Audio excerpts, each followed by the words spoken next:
Pagi baru saja membuka matanya ketika genta pertama kali terdengar dari tangan seorang mangku. Suaranya melengking, panjang, memantul di dinding-dinding tua pura Lingsar yang telah berdiri mengawasi sejarah berabad-abad lamanya. Dari balik kepulan dupa, cahaya matahari menetes perlahan. Umat mulai datang, satu persatu, dengan langkah penuh hormat membawa ketupat, bunga, dan harapan. Di kejauhan, gendang belet mulai dipukul. Nada beratnya menyatu dengan gamelan yang riuh, seperti panggilan kuno yang mengikat dua umat, dua budaya, dua keyakinan, dalam satu ruang yang sama. Hari itu Lombok tidak hanya merayakan tradisi. Ia sedang membuka kembali ingatan lama tentang kebersamaan. Di kompleks Sepura Lingsar, seluas hampir 1 hektar, 2 pintu suci berdiri berdampingan.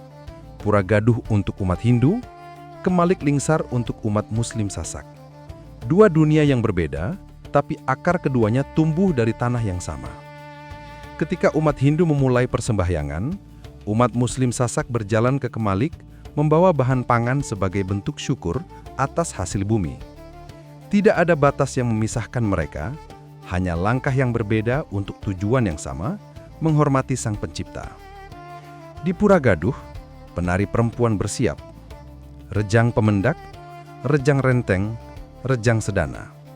Gerakan mereka pelan dan anggun, seperti angin yang menari di antara pepohonan tua. Mereka tidak menari untuk ditonton.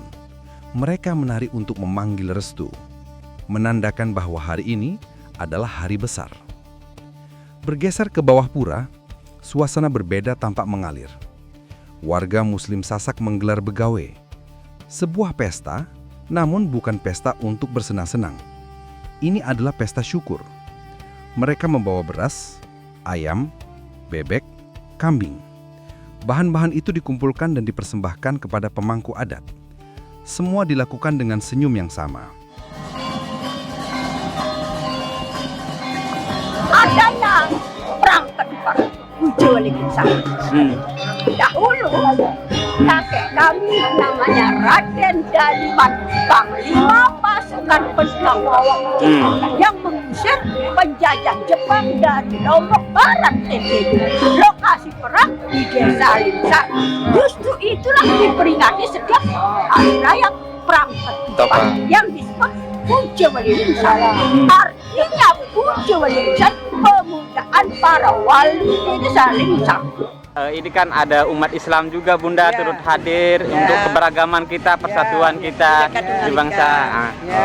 Kita saling menghormati. Tadi juga kita sembahyang di situ. Katanya perang ketupat itu dari sana umat Islam, dari sini umat Hindu. Saling lempar ketupat katanya. Nah itu tak kepingin tahu. Oke, siap.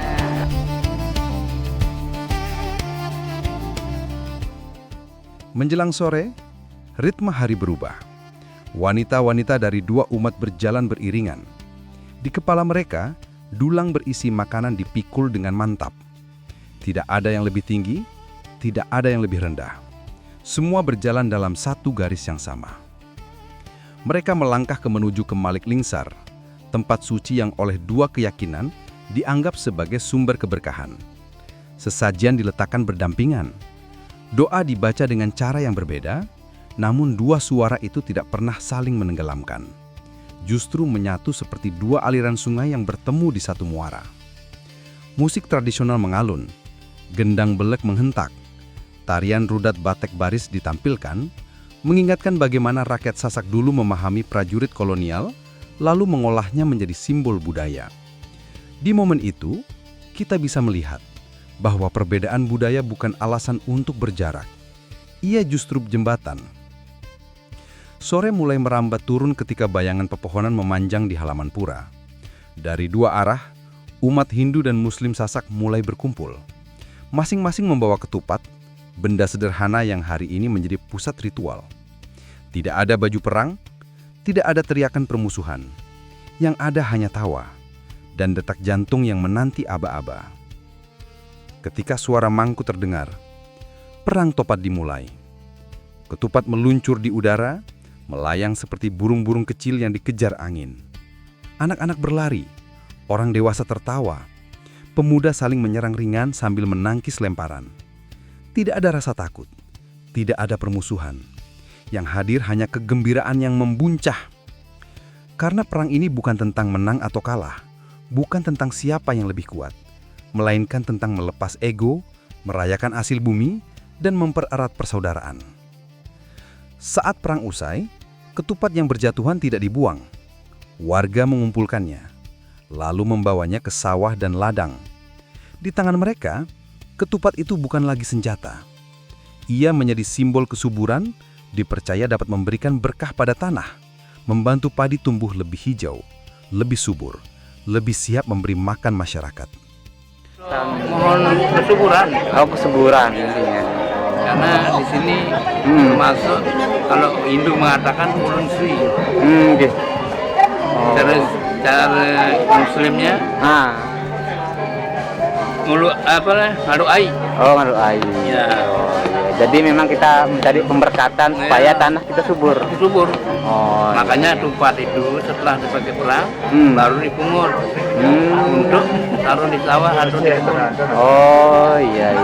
Dianukan lah, Disebar ya, subur tanahnya. supaya kesuburannya diberikan berkah oleh beliau. Oh. Di banyak tempat perbedaan sering menjadi jarak, tapi tidak dilingsar.